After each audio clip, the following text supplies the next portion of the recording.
Nous lisons en Jean 15, versets 9 à 12.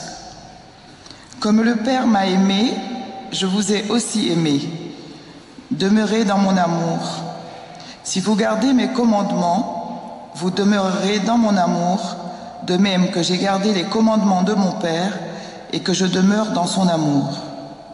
Je vous ai dit ces choses afin que ma joie soit en vous et que votre joie soit parfaite. C'est ici mon commandement. Aimez-vous les uns les autres comme je vous ai aimés. » Merci.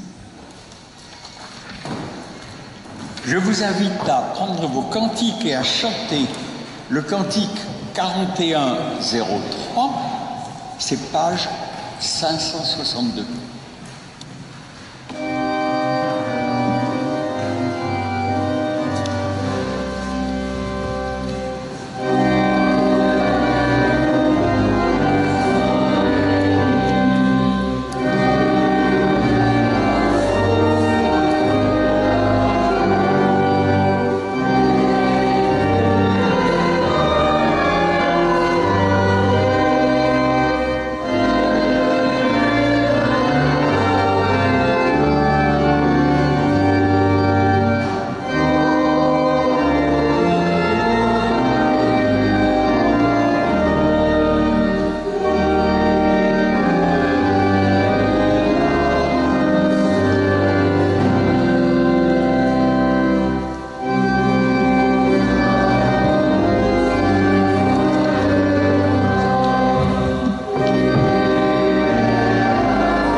C'est ici mon commandement, dit Jésus.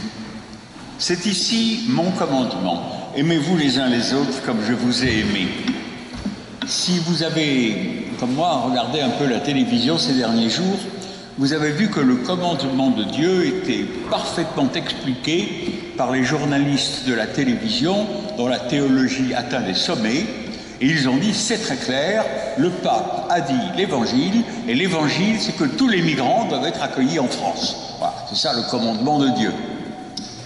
Là-dessus, Darmanin, qui est exactement le contraire, a dit non, non, aucun migrant ne doit être accueilli en France. Alors le commandement de Dieu, frères et sœurs, c'est oui ou c'est non? C'est noir ou c'est blanc? C'est quoi? L'ignorance de nos journalistes était quand même très frappante. Je me suis reporté à l'évangile de Jean. C'est ici mon commandement. Eh bien, c'est ni l'un ni l'autre. C'est aimez-vous les uns les autres comme je vous ai aimé. Au fond, Jésus ne propose qu'une seule chose. Alors, si la question de la religion se présente, comme en ce moment à la télé, à la radio, et puis comme cela se présente bien souvent dans nos familles, dans nos réflexions aussi, comme on parlait à nos enfants, à nos petits-enfants, les uns avec les autres, au fond, qu'est-ce que c'est la volonté de Dieu? Au fond, qu'est-ce que c'est la religion? Au fond, qu'est-ce que c'est qu'être chrétien aujourd'hui? Au fond, qu'est-ce qu'il faudrait faire? Qu'est-ce qu'il faudrait faire pour être dans l'axe de la volonté, de la créativité de Dieu?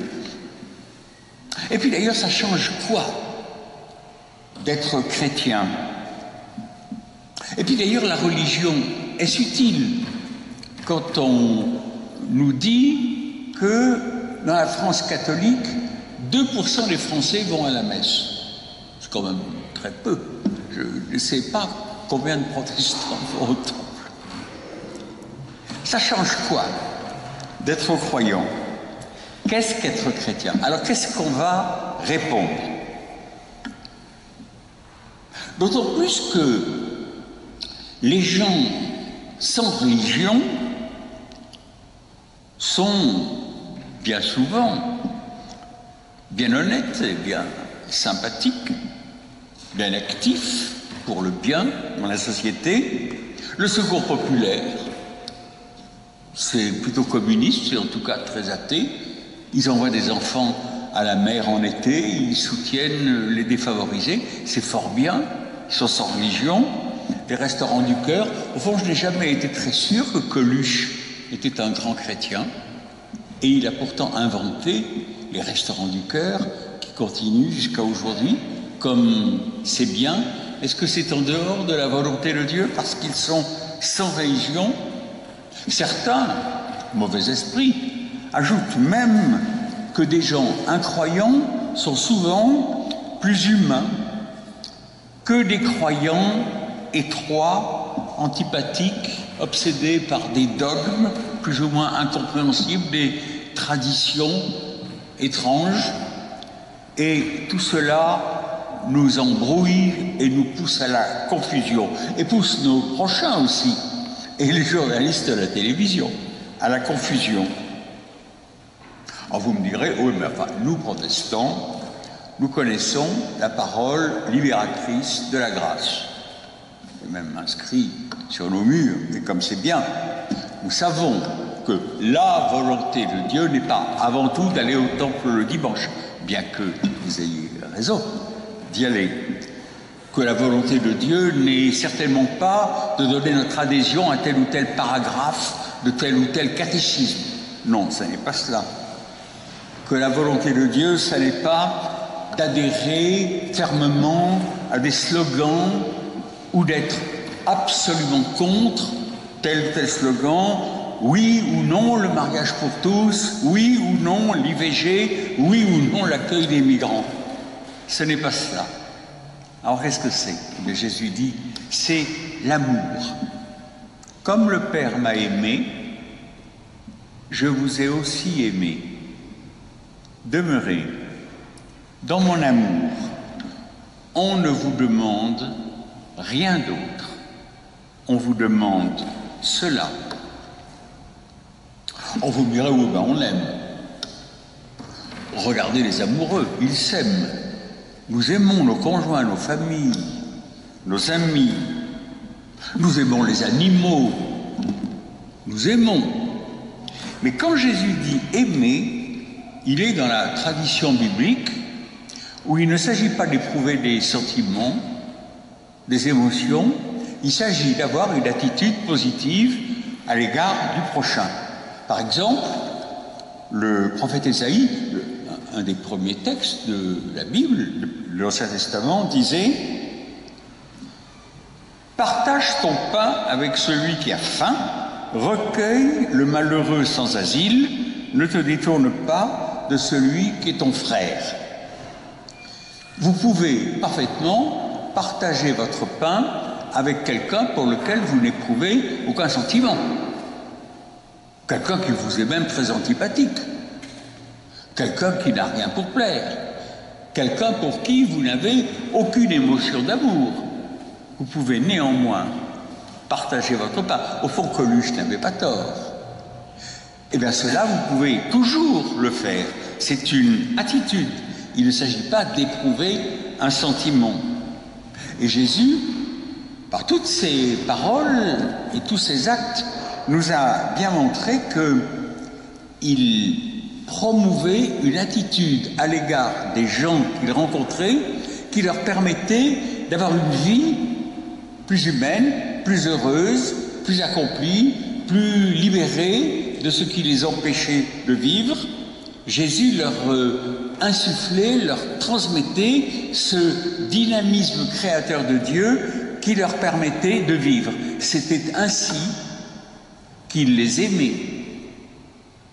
C'était ainsi qu'il disait « Aimez-vous les uns les autres comme je vous ai aimé. Demeurez dans mon amour. »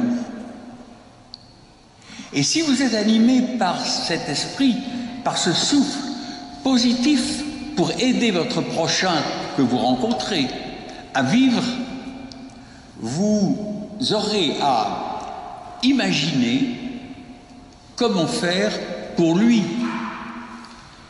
Partage son pain avec celui qui a faim, c'est une manière symbolique de s'exprimer. Si un clochard dans le métro vous dit « j'ai faim », et si vous proposez de partager votre sandwich avec lui, il vous enverra promener, parce que c'est absolument pas cela qu'il veut. Lorsque Ésaïe dit « recueille le malheureux sans asile », Tarvarin a sans doute raison de dire « ce n'est pas forcément prendre dans votre maison les gens qui arrivent depuis le Sahel. Essayez d'imaginer à l'égard de ceux que vous rencontrez ce dont ils ont besoin réellement pour vivre. » En voici des exemples. Alors Jésus accueillait les collecteurs d'impôts, mais aujourd'hui, les collecteurs d'impôts, les employés du Trésor, n'ont pas particulièrement besoin d'être accueillis. Ils ne sont d'ailleurs pas particulièrement haïs, comme c'était le cas du temps des Romains. Jésus multipliait les pains, Jésus guérissait les lépreux. Il n'y a pas de lépreux de nos jours dans les rues de Paris. À nous d'imaginer, quand nous rencontrons nos prochains, si Jésus était là, qu'est-ce qu'il aurait fait, organisé, voulu pour eux, pour leur donner une vie plus humaine, plus pleine, plus heureuse, ce que Jésus appelle une vie de joie. Demeurez dans mon amour, je vous ai dit ces choses afin que ma joie soit en vous et que votre joie soit parfaite. Parce que dans l'attitude positive d'amour, il y a de la joie. Vous éprouvez la joie de Dieu lorsque vous pratiquez l'amour de Dieu. Je vous ai dit ces choses afin que ma joie soit en vous. Jésus était un homme de joie, un homme heureux. Lorsqu'il accueillait les collecteurs d'impôts, lorsqu'il accueillait la femme adultère, lorsqu'il guérissait les lépreux, il avait la joie en lui. Et en agissant ainsi, évidemment, il la transmettait aux autres, mais il était plus qu'un banal guérisseur qu'on paye, à qui on dit merci et dont on se détourne. On repartait de sa rencontre avec la joie au cœur parce qu'on avait reçu l'amour. Au fond, la joie qu'éprouvait Jésus, qu'il animait et qu'il communique, qu'il transmet, de sorte que ses disciples le suivaient à cause de son amour et de sa joie, c'est la bonne nouvelle de l'Évangile et c'est le passage à un niveau supérieur d'existence. Ce que les autres gens non-croyants n'ont pas, ça n'est pas qu'ils manquent d'honnêteté, qu'ils manquent de rien. C'est qu'ils ont besoin de cet amour, de cette joie qui est le passage à un niveau supérieur d'existence. C'est cela, la vie chrétienne, nous dit Jésus. Et Jésus mettait sa joie à rendre aux gens une vie de joie. C'est ce qu'il disait aux paralysés, etc. Et lorsque les lapideurs de la femme prise en flagrant délit d'adultère laissaient tomber leurs pierres et quittaient le temple, refusant tous de suivre la loi de Moïse qui disait qu'il faut lapider une femme adultère, la joie de l'amour faisait qu'il quittait le temple avec joie. Un niveau supérieur d'existence si on arrête de désespérer, si on ne se sent plus le jouet de forces mauvaises. Si malgré tout,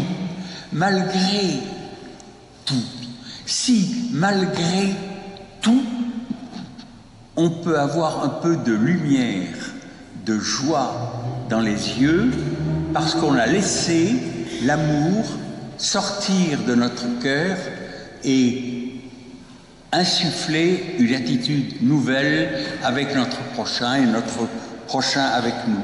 Un sourire dans le cœur.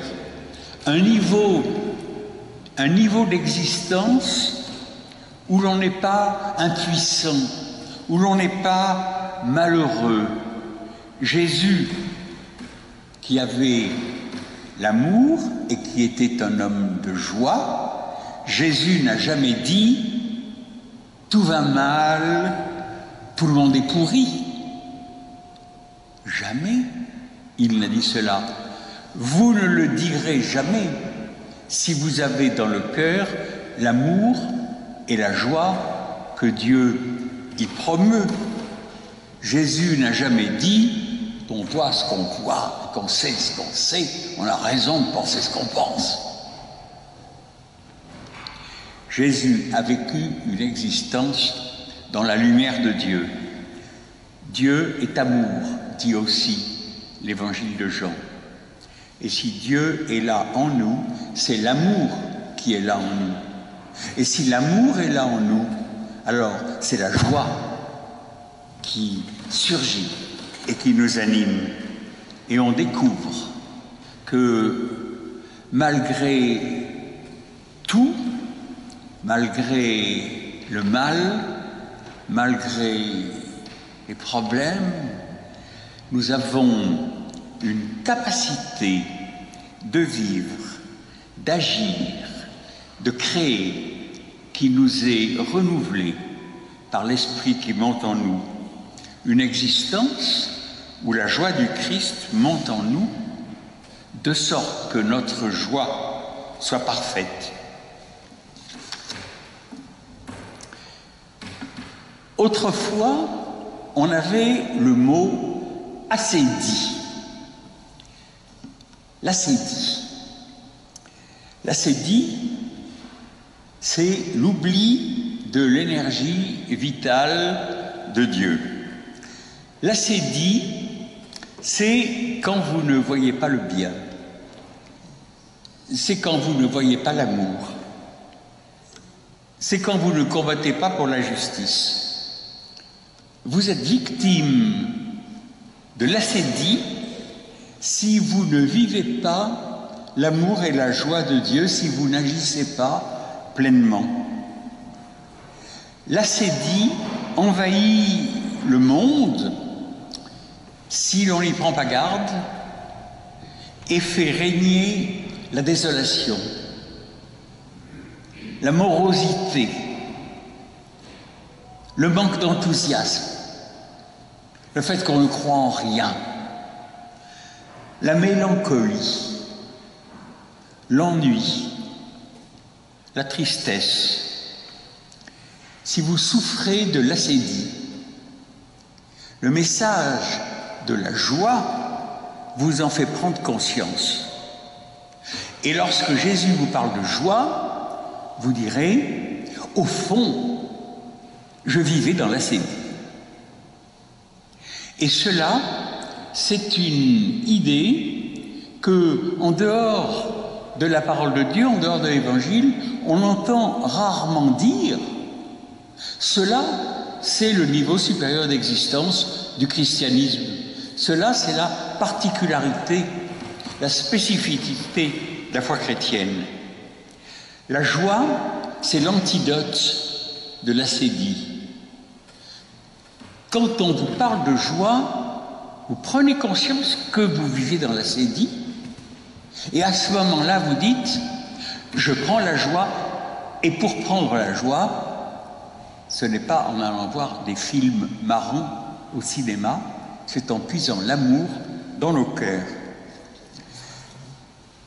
Si dans un dialogue, quelqu'un vous dit « L'essentiel, c'est de suivre une religion fidèlement. L'essentiel, c'est de croire des choses. L'essentiel, c'est de respecter des rites. » Les laïcs aussi respectent des rites.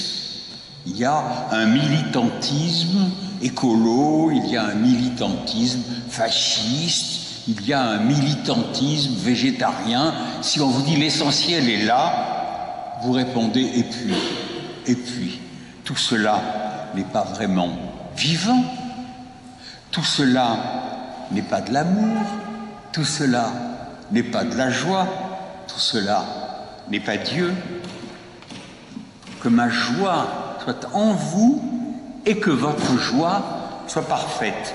On est proche du Christ lorsqu'on entre dans ce niveau supérieur de pensée, d'existence où la joie est vainqueur de l'assédie et récuse tout cœur sec.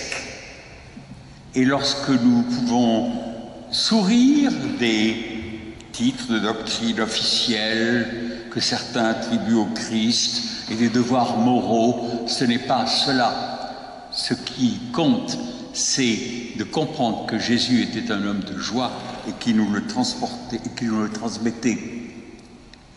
La joie, c'est la vie des enfants de Dieu et elle rayonne sur toutes les créatures.